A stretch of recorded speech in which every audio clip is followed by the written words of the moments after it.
Good morning everyone. जैसा कि आपको पता है आज 10 जून है। उसके बाद आपके समर वेकेशंस स्टार्ट होने जा रहे हैं और ये आपको पता भी होगा, आपके पास इंफॉर्मेशन भी होगी, व्हाट्सएप पे मैसेज भी आया होगा स्कूल से कि 10 तारीख के बाद आपके पास कोई वर्क नहीं आएगा, कोई वीडियो नहीं आएगी, कोई रिटन वर्क नहीं आएगा। आपको स्कूल से एक परफॉर्मा मिलेगा, उसके अंदर हॉलीडे होमवर्क होगा। वो परफॉर्मा आपको आज या कल में आपको कलेक्ट करना है स्कूल से, ठीक है जी। तो उस परफॉर्मा के अंदर सारे सब्जेक्ट्स के होमवर्क लिखे होंगे और उस होमवर्क को आपको एक होमवर्क कॉपी के अंदर करना होगा। सारे सब्जेक्ट के बारे में नहीं, आज हम फिजिक्स के बारे में बात करेंगे। आज मैं आपको कोई टॉपिक्स नहीं करवाने वाला, कोई आगे का सिलेबस नहीं करवाने वाला। जो भी बचा हुआ सिलेबस है वो हम 1 जुलाई के बाद करेंगे, चाहे स्कूल में करें चाहे ऐसे ऑनलाइन क्लासेस से करें। 1 जुलाई से अगर स्कूल लग जाते हैं तो बहुत अच्छी बात है। हम कल जितना हमने वर्क किया था उसके बाद हम आगे कंटिन्यू कर लेंगे। अगर 1 जुलाई को स्कूल ओपन नहीं होते, 15 जुलाई को ओपन होता है, तो 1 जुलाई और 15 जुलाई के बीच में आपके पास ऐसे ही व्हाट्सएप के थ्रू वीडियो आएगी और उस वीडियो को आपको ऐसे ही करना है जैसे कि आप करते आए हो, ठीक है जी। तो आज मैं आपको कुछ नया वर्क नहीं करवा रहा, मैं आपको आज ये बताऊंगा कि आपको 11 तारीख से लेकर 30 तारीख तक जो समर वेकेशन है उसके अंदर आपको फिजिक्स के अंदर क्या क्या करना है। वैसे तो परफॉर्मा के अंदर लिखा हुआ है कि क्या करना है, कैसे करना है, फिर भी मैं ओरली आपको बता देता हूं। जैसे कि हमने फिजिक्स के अंदर एक पार्ट किया और उस पार्ट का नाम है इंटीग्रेशन और डेरिवेटिव। इंटीग्रेशन और डेरिवेटिव प्योर मैथमेटिक्स है और मैंने आपको यह भी बोला था कि इंटीग्रेशन और डेरिवेटिव के बिना फिजिक्स नहीं हो सकती। मैंने आपको एक टॉपिक करवाया था, यूनिफॉर्मली एक्सेलरेटेड मोशन की जो इक्वेशंस थी, v is equal to u plus at, s is equal to u t plus half at square, v square minus u square is equal to 2s। इनको मैंने calculus method से भी solve किया था।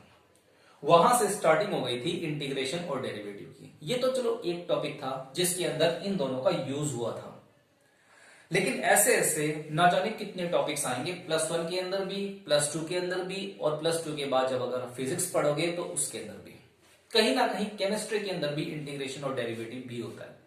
और इंटीग्रेशन और derivative maths के अंदर का सबसे इंपॉर्टेंट पार्ट है। मैथ्स के अंदर तो पूरा का पूरा यूनिट आता है इंटीग्रेशन का और डेरिवेटिव का।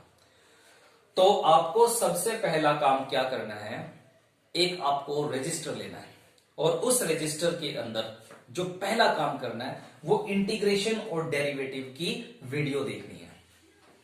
मुझे पता है आपकी इंटीग्रेशन और डेरिवेटिव की 1 या 2 बीच में जो वीडियो थी वो किसी कारण से डिलीट हो गई थी और वो डिलीट होना ना होना मतलब ही नहीं रखता अगर आपने उस वीडियो को टाइम रहते कर लिया होगा। तो मैं उम्मीद करता हूं कि वो वीडियोस टेक्निकली डिलीट होने से पहले आपने देख ली होगी, स्टडी कर ली होगी और उसके नोट्स भी आपने तैयार कर लिए होंगे। तो इसी हिसाब से मैं आपको कह रहा हूं कि इंटीग्रेशन और डेरिवेटिव के अंदर जो भी मैंने आपको न्यूमेरिकल्स करवाए थे, जो भी क्वेश्चंस करवाए थे और जो भी रूल्स लिखवाए थे, उन सारे रूल्स को रिवाइज करना आपका सबसे पहला काम होगा। और कम से कम बुक से सर्च करो या फिर किसी प्राइवेट पब्लिकेशन की बुक से सर्च करो, एनसीईआरटी से सर्च करो, नेट से सर्च करो। आपको कम से कम 20 नए क्वेश्चंस इंटीग्रेशन और डेरिवेटिव के करने हैं, ठीक है। पहला वर्क क्या है, इंटीग्रेशन और डेरिवेटिव के सारे रूल्स स्टडी करने हैं और 20 क्वेश्चंस रिटन के अंदर चाहे कुछ भी हो, लेकिन 20 क्वेश्चंस आपको नए तैयार करने हैं, ठीक है जी। जितने क्वेश्चंस मैंने इंटीग्रेशन और डेरिवेटिव के करवाए उसके साथ और भी बहुत सारे क्वेश्चंस करने की कोशिश करना, ठीक है जी। तो यह है इंटीग्रेशन और डेरिवेटिव के अंदर का होमवर्क। दोबारा रिपीट कर रहा हूं, इंटीग्रेशन और डेरिवेटिव के जितने भी रूल्स हैं आप होमवर्क कॉपी के अंदर लिखोगे, उसके जितने भी क्वेश्चंस मैंने आपको करवाए थे वो रिवाइज करोगे और अपनी तरफ से, रिपीट, अपनी तरफ से 20-25 क्वेश्चन के आसपास नए क्वेश्चंस आप ट्राई करोगे, ठीक है जी। उसके बाद काइनामेटिक्स हमारा सेकंड यूनिट था। फर्स्ट यूनिट मैंने स्टार्ट नहीं करवाया था, और फर्स्ट यूनिट के बारे में मैंने आपको बोला भी था कि फर्स्ट यूनिट एक ऐसा यूनिट है जो फर्स्ट यूनिट की तरह नहीं है। फर्स्ट यूनिट के अंदर second unit, third unit, fourth unit, fifth unit, sixth unit, seventh unit, eighth unit, ninth unit और 10th यूनिट सभी का यूज है। तो सारा सिलेबस करने के बाद हम करेंगे फर्स्ट यूनिट, तो मजा आएगा इसको करने में। ठीक है। सेकेंड यूनिट के बारे में मैंने आपको एक बात बताई थी कि सेकेंड यूनिट हमारे सिलेबस की सबसे लेंथी यूनिट है, सबसे इंपॉर्टेंट यूनिट है। और मैंने ये भी कहा था कि सेकेंड यूनिट करने का मतलब है 30% सिलेबस हो जाना। तो अगर 15 जुलाई तक अगर स्कूल लगते हैं तो हम पूरी कोशिश करेंगे कि 1 जुलाई और 15 जुलाई के बीच में आपकी ये सेकेंड यूनिट कंप्लीट हो जाए। अब सेकेंड यूनिट के अंदर हमने क्या क्या किया और क्या क्या रहता है, मैंने आपको शुरू में बताया था कि जो सेकेंड यूनिट है उसके 4 पार्ट्स हैं। पहला पार्ट था यूनिफॉर्म मोशन, जो हमने कर लिया। दूसरा पार्ट है यूनिफॉर्मली एक्सेलरेटेड मोशन, जो कि हमने कर लिया। कल हमने इसके न्यूमेरिकल्स भी किए थे। सी पार्ट है सेकेंड यूनिट का वेक्टर्स, ये हमने अभी तक नहीं किया। डी पार्ट है मोशन इन द प्लेन, जो कि हमने अभी तक नहीं किया। मतलब हमने सेकेंड यूनिट आधी कर ली, सेकेंड यूनिट आधी रहती है। तो हम पूरी कोशिश करेंगे कि ये जो सेकेंड यूनिट है जो आधी रह गई उसको 1 जुलाई और 15 जुलाई के बीच में ऑनलाइन क्लासेस के थ्रू हम खत्म करें। अगर स्कूल नहीं लगते तो, अगर स्कूल लग गए तो हम स्कूल में करेंगे इसको। ठीक है। और इतना याद रखिएगा, मैंने सेकेंड यूनिट का बी पार्ट आपको व्हाट्सएप के थ्रू करवाया है, तो जब भी स्कूल लगेंगे मैं आगे का पार्ट कंटिन्यू करूंगा, ना कि इनको रिवाइज करवाऊंगा। इनको रिवीजन करना, रिवाइज करना, नोट्स बनाना, न्यूमेरिकल करना वो आपका काम होगा। ठीक है। मैं कंटिन्यूड पार्ट करवाऊंगा। ठीक है जी।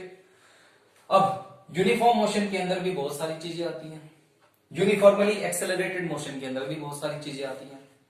आपको करना क्या है, सबसे पहले तो आपको मेरी जो वीडियोस है उनको दोबारा देखना है। ये दूसरा काम है। पहला काम क्या था, इंटीग्रेशन और डेरिवेटिव के सारे रूल्स होमवर्क कॉपी के अंदर लिखने, उनको रिवाइज करने, जितने भी करवाए हुए न्यूमेरिकल्स हैं उनको रिवाइज करने, अपनी तरफ से 20 नए न्यूमेरिकल्स सर्च करके उनको सॉल्व करना। ये तो था पहला वर्क। दूसरा वर्क क्या है, जितनी भी वीडियोस हैं यूनिफॉर्म मोशन और यूनिफॉर्मली एक्सेलरेटेड मोशन से रिलेटेड, वो सारी वीडियोस आपको दोबारा अच्छे तरीके से देख के आपको नोट्स बनाने हैं, अगर किसी बच्चे ने नहीं बनाए हैं तो। और अगर किसी बच्चे ने बना लिए और जिसने नहीं बनाए वो अपने नोट्स अब तैयार करेगा जून की छुट्टियों में। ठीक है जी। और जिसने नोट्स बना रखे हैं, जो अपना काम रोज का रोज करता है, वो उन नोट्स के क्वेश्चंस को रिवाइज करेगा। जितनी भी डेरिवेशंस है, जो भी मैथमेटिक्स है, जो भी थ्योरी है, आप उनको बुक से पढ़ोगे और रिवाइज करोगे। ठीक है। ये हो गया तीसरा काम। दूसरा काम क्या था, दूसरा काम सारी वीडियोस को इससे रिलेटेड आप दोबारा देखोगे। तीसरा काम क्या था, यूनिफॉर्म मोशन और यूनिफॉर्मली एक्सेलरेटेड मोशन, इससे रिलेटेड जितने भी क्वेश्चंस हैं वो सारे पढ़ोगे, चाहे वो very short answer type question हो, चाहे वो शॉर्ट आंसर टाइप क्वेश्चन हो, चाहे वो कंसेप्चुअल क्वेश्चन हो। ठीक है। और जितने भी बच्चे हैं जो कि जिसने साइंस ली है, मेडिकल नॉन मेडिकल ली है, अगर उन्होंने नोट्स नहीं बनाए तो अब जून की छुट्टियों में इससे रिलेटेड वो नोट्स बना लेंगे। और जिसने बना लिए वो उन नोट्स को रिवाइज करेंगे, प्रैक्टिस करेंगे हर एक चीज की। यह आपका तीसरा काम है। चौथा और सबसे इंपॉर्टेंट काम क्या है, चौथा और सबसे इंपॉर्टेंट काम है यूनिफॉर्म मोशन और यूनिफॉर्मली एक्सेलरेटेड मोशन के अंदर जितने भी टॉपिक हैं, जैसे distance, displacement, speed, velocity, acceleration, retardation, uniformly accelerated motion की ग्राफ और यूनिफॉर्मली एक्सेलरेटेड मोशन की इक्वेशंस, इनसे रिलेटेड जितने भी न्यूमेरिकल्स हैं, जैसे कि एक है distance travelled in nth second, उनसे रिलेटेड कम से कम जितने भी सोल्ड न्यूमेरिकल्स है ना, सोल्ड जो बुक में सॉल्व किए गए हैं, वो आपको प्रैक्टिस करने हैं। वो न्यूमेरिकल्स आपको फेयर कॉपी के अंदर भी नहीं करने, ना ही उन न्यूमेरिकल्स को आप होमवर्क की कॉपी के अंदर करोगे। रफ कॉपी के अंदर कम से कम 5-5 न्यूमेरिकल्स आपको सॉल्व करने हैं और सॉल्व करके देखने हैं। ठीक है। अब बात रह गई कि न्यूमेरिकल कौन से आप फेयर कॉपी के अंदर करोगे और कौन से आप नहीं करोगे। न्यूमेरिकल के अंदर जैसे आप बुक खोलोगे ना प्रदीप पब्लिकेशन की, तो उसके अंदर आपको दो तरीके के न्यूमेरिकल दिखाई देंगे, एक तो होगा सोल्ड, एक होगा अनसोल्ड। जितने भी सोल्ड न्यूमेरिकल्स मिले, जितने भी टॉपिक्स मैंने करवाए हैं उससे रिलेटेड, वो सारे के सारे सोल्ड न्यूमेरिकल्स आपको रफ कॉपी में प्रैक्टिस करने हैं।